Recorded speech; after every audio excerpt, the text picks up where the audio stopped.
നമസ്കാരം. ഞാൻ ഇന്ന് പരിസ്ഥിതി ദിനമായിട്ടുള്ള ഒരു പ്രസംഗവുമായിട്ടാണ് വന്നിരിക്കുന്നത്.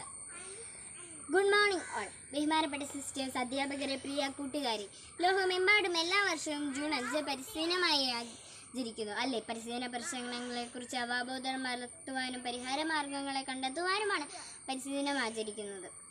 പരിസ്ഥിതി ദിനത്തിൻ്റെ പ്രാധാന്യത്തെക്കുറിച്ച് ചില കാര്യങ്ങൾ സംസാരിക്കുവാൻ വേണ്ടിയാണ് ഞാൻ ഇന്നിവിടെ വന്നിരിക്കുന്നത്. ഒരു ദിനചരണത്തിലും മരത്തൈ നടുന്നതിലും തീരുന്നതല്ല നമ്മുടെ ഉത്തരവാദിത്തം.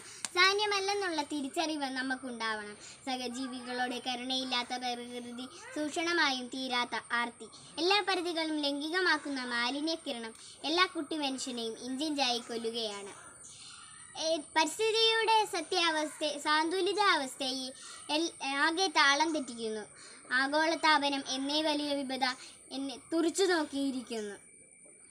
തുടരെയുണ്ടാകുന്ന പ്രകൃതി ദുരന്തങ്ങൾ നമ്മുടെ സ്വൈര്യം കെടുത്തുന്നു. വായുവും വെള്ളവും ഭക്ഷണവും അടക്കം നമുക്കെല്ലാം തരുന്ന പ്രകൃതിയെ സംരക്ഷിക്കേണ്ട ചുമതല നമുക്കുണ്ട്. അതിനുവേണ്ടി നമുക്ക് കൂട്ടായി യാചിക്കാം.